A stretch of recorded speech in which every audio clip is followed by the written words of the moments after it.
Okay, great. And just some other like quick Talkeetna specific updates from like questions and comments that people had at the last session.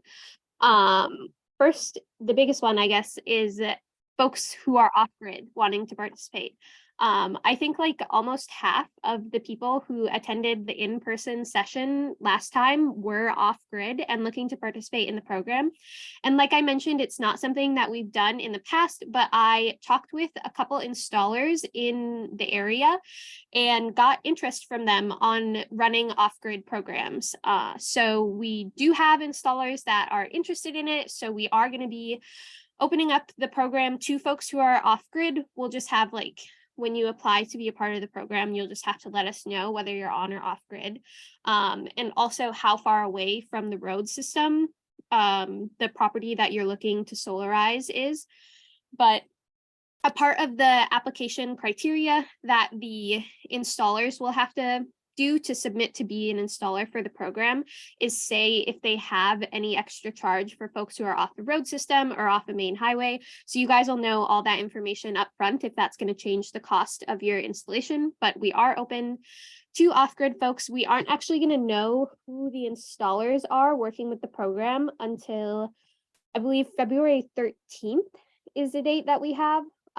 So it'll be a couple more weeks before we have like solidified who's working with the program, but we do have folks that are interested in participating with off-grid systems. So if you have friends that live off the grid that think that they can't, they can. All right, so like I said, I won't go through the whole presentation, but just want to touch on the changes for our program moving into 2023.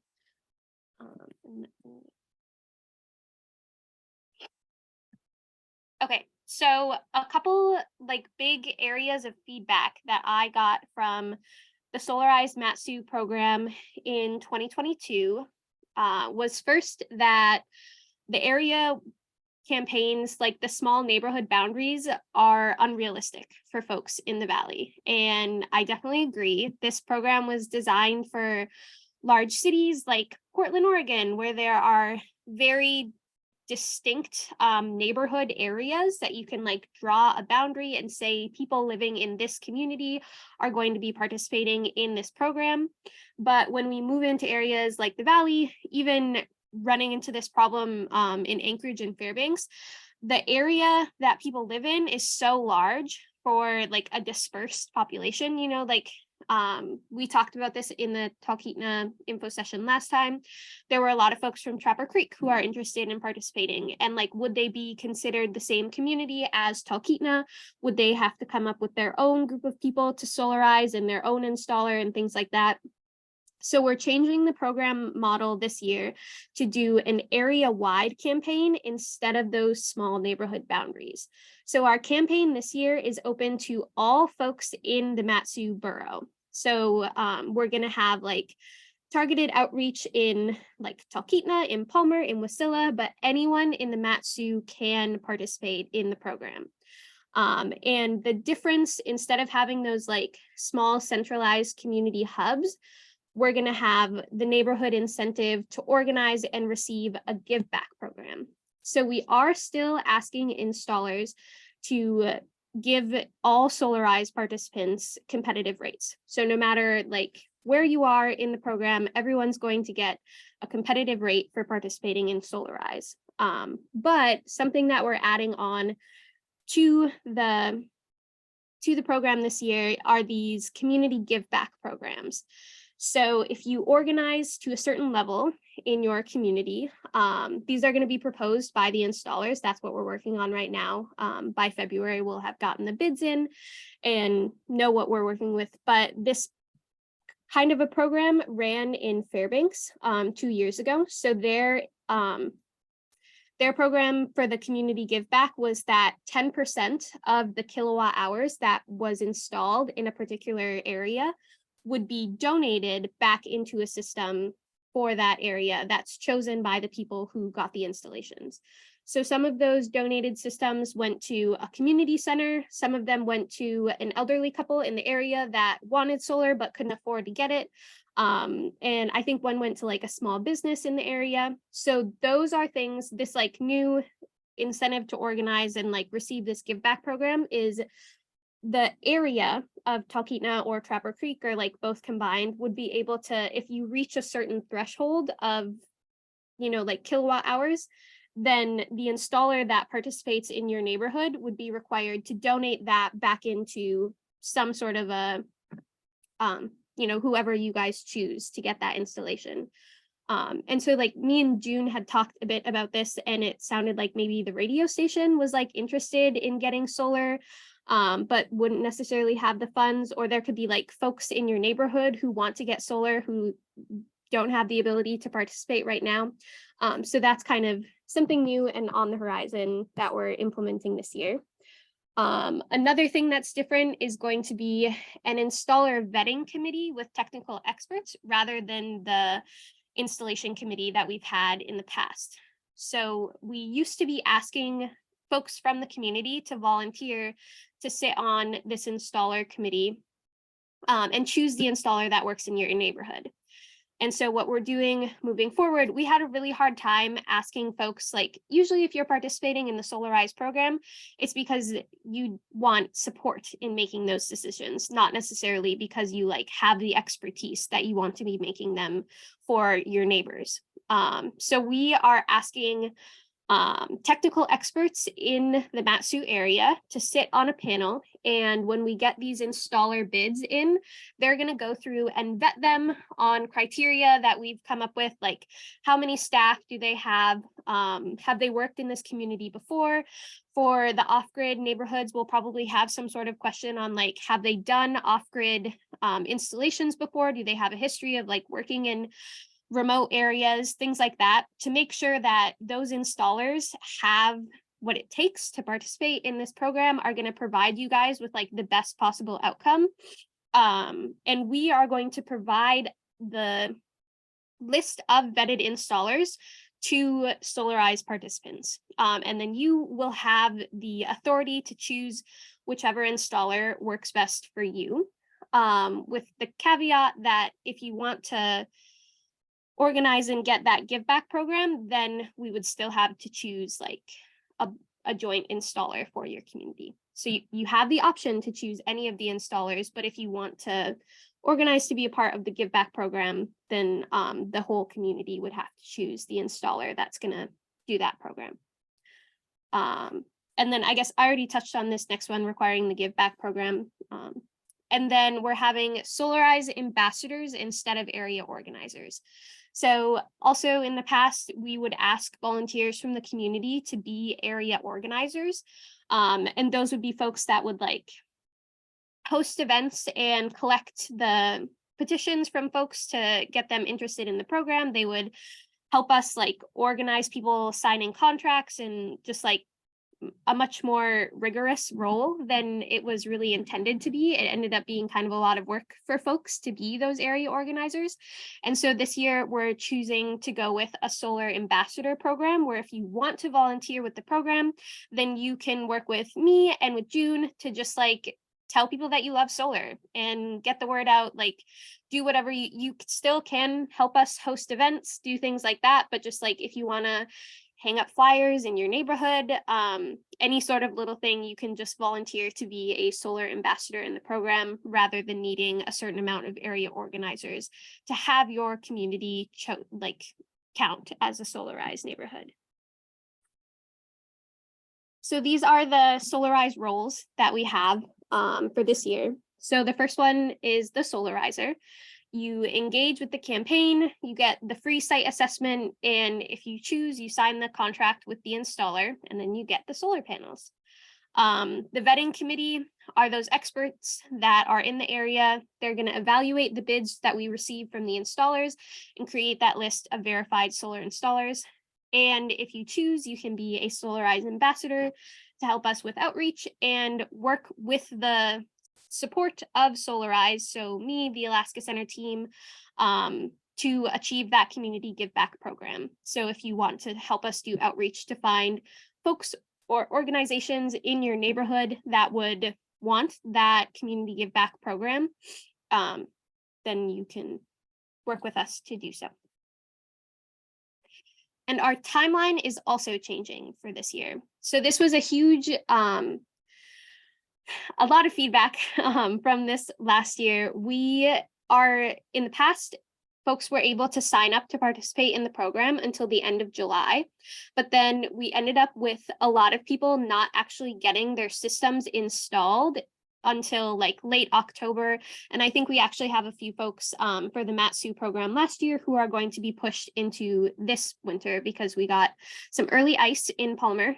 So their installations were not able to be finished. So we got feedback from both installers and participants that we want that deadline to be earlier so that you are guaranteed, if you solarize with the Solarize program, you are going to get your installation done that summer, which I guess we're also excited about. We want we want folks to have that ability. Like when you work with this program, you're going to be in the queue on that installers list first. You're going to right in the spring, we're all going to sign up to get our solar and we're going to know that we have it by the end of the summer. So in February, we're going to have those installers vetted by that committee and be able to give that information out to folks who would like to participate. In February through May, we're going to be doing outreach for Solarize MATSU. So there'll be more information sessions for folks in the area. I know we talked in the beginning about people who aren't able to come. This will not be the last time we talk about it. So if other people that you know are interested, have questions, there will definitely be more things coming. And then in May, right now, the deadline, which is not official, but we're thinking the end of May is going to be the deadline to participate in the 2023 program. And then this should be in June, not in May, but in June, installations will begin. And that is also when we'll start focusing on that community give back program. So if your community did decide to organize, come together and reach a threshold with a certain installer to get that give back program, we're going to start doing outreach in the area to find who it would go to in June. And then October is when our program ends. So that's basically just saying when we hope that construction on our solar setups will be ending is sometime in October. And we're trying to implement a much more robust feedback program. So we're probably going to be sending out surveys, having some sort of community ending celebration where you guys can talk about what you thought participating in the program. If you have questions about the process or things that you think we should change, we are, just trying to adapt Solarize in the best way that we can for branching out into these larger areas with more, off-grid, more rural folks than they have been in the past. So we're always trying to change what we're doing. And if you guys have feedback at the end, we would love to hear it, or even feedback now, on these changes. We'll have time for questions at the end, but yeah, so next steps right now is to watch your email for a link to sign up.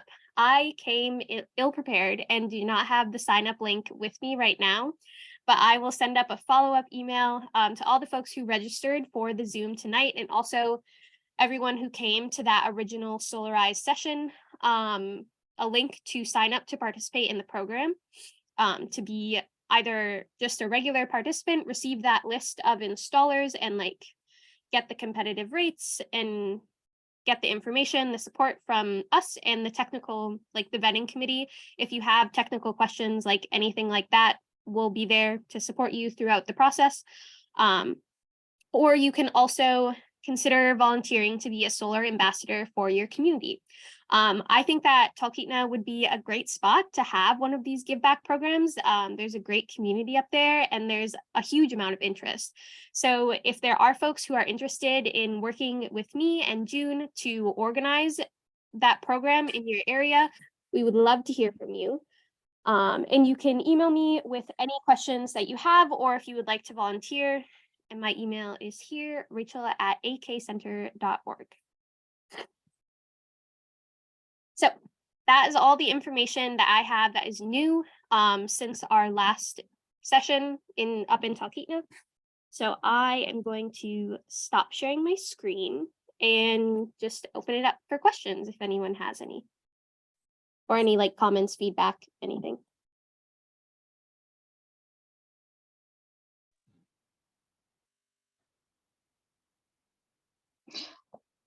Oh, you don't want to see me. I have because I'm relaxing in my recliner, but so I have a question about the program itself that you were talking about. Like, how many different buildings, like, or participants can you have for like one property, or neighboring properties with the same person if they own multiple properties? Are there any restrictions, or other than money, of course, because money's always the restriction, but Yeah, we don't have any restrictions on like how many buildings you want to solarize or how many are in, like one road or whatever it is. Last year we actually had the native village of Chikaloon like participated as, so they solarized like a couple buildings that they had in town, and then like a few housing areas too. Like they just as one organization, I think they got solar on like 7 buildings or something. So like that's totally an option if that's kind of what you're going for. If you have a couple areas that you want to get solar on, a cabin and a house or whatever it is. We don't have any stipulations in the program. The only thing would be just like working with that particular installer to make sure that they know all of those things ahead of time. okay, thanks.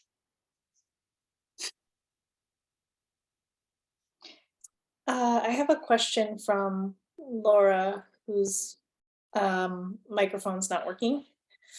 She wants to know if you could go over the average costs of what it's going to cost to get solar panels. And she wants to also know if the site visit is free, which I think it is. Yeah, the site visit is free. It's difficult for us to know like the average installation price because everyone has like very different needs in a solar installation. So some folks will choose to try to zero out their entire electric bill and in the summer months like only be consuming solar energy. But some folks just kind of want like a little bit off the top. They just want a couple panels that will, like help decrease their bill. So when you do get that site assessment, it's going to give you 3 different levels of solar. So you'll work with the site assessment crew when they come out to tell them your needs, and you will give them your last 3 months of electric bills and tell them how much you're hoping to decrease that by. So they'll give you different options for your house specifically. But I think last year I was hearing from participants that they were typically spending anywhere from like 10 to 20,000, which I know is a huge range. But we have had a much higher kilowatt participation than we were seeing in the first few years of Solarize. So initially, like we were seeing only like 3 to 5 kilowatt setups, and that would be like 5 to 7,000. But now we're seeing bigger setups as solar is getting cheaper, and so those like where we would see 3 to 5, now we're seeing like 5 to 10 kilowatts. So it's raising in price. And yes, so Laura asks in the chat, just confirming that the panels do not have to go on the roof. They could be mounted on the ground or in a bog or open area. The panels do not have to go on the roof. Roof mounted solar is the cheapest option for folks just because you don't have to build the structure that the panels are going on top of, but there are tons of other options for folks who don't have like a nice sunny open roof. They can do like ground mounts or mounts on the side of your house, mounts on like a different building on your property, a shed or a garage. Whatever, you can work with the installer to make all of those things work for you. And when we get the quotes from the installers, it'll say in their cost breakdown if it's going to cost, how much more it's going to cost to do a ground mount or different like accessories like that. And this may be getting a little too technical. Maybe the site visit would answer it, but will these panels obviously on the roof, well, maybe not obviously on the roof, but are they stationary or can they be changed to different angles based on the sun, like some actually do now, where you tip them based on the angle of the sun? 2 or 3 or 4 times a year you change the angle of them. Do you have any idea? Or Most of the panels that I've seen folks get through Solarize are the stationary kind, but I do know that like mobile panels are a thing now. So that would probably be another thing you'd have to talk about with the installer and see what they offer. The panels that they're installing now are bifacial panels, so they do like absorb sunlight on the top and the bottom. So that's kind of another thing just to take into consideration if you're thinking that you'd have to move it for like sun coming in at different angles. There is a chance that like it might not make that much of a difference if the panel is facing either way, if the sun can come in for the front or the back. Just something to consider. But yeah, that would be like an installer specific what they offer and what would make the most sense for you.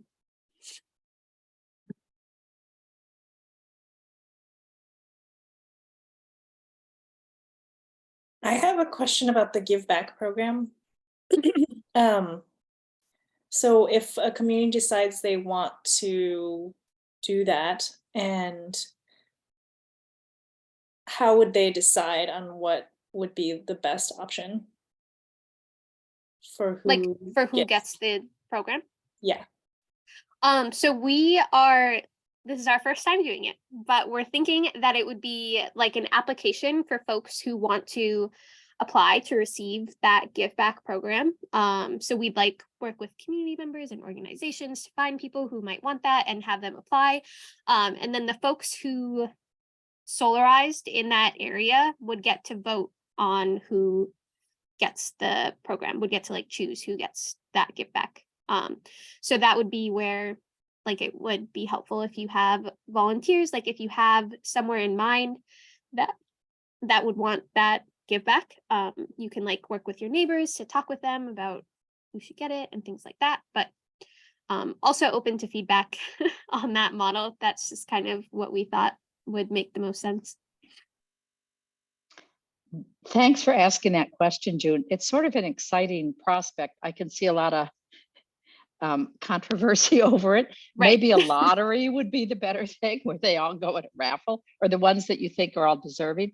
But for the give back program, and when you say like a neighborhood, what I mean, are we talking 10 installations within a few miles, or just like the whole area of Talkeetna?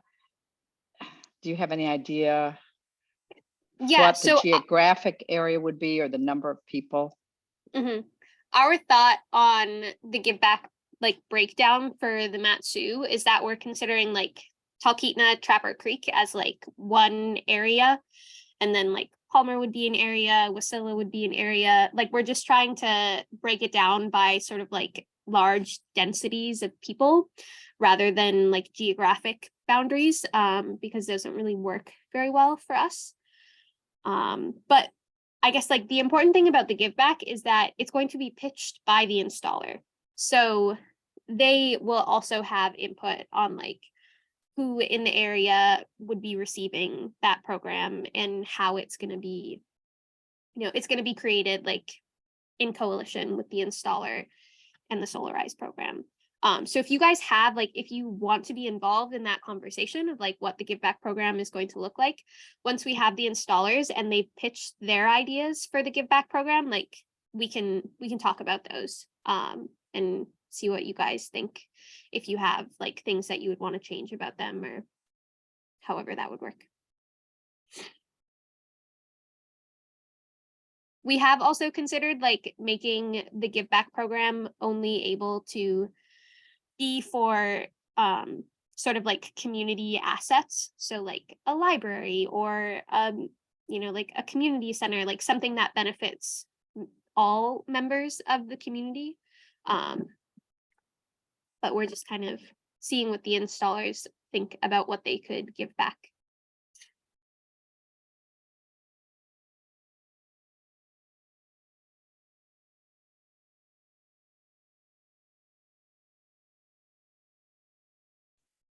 Does anybody have any other questions?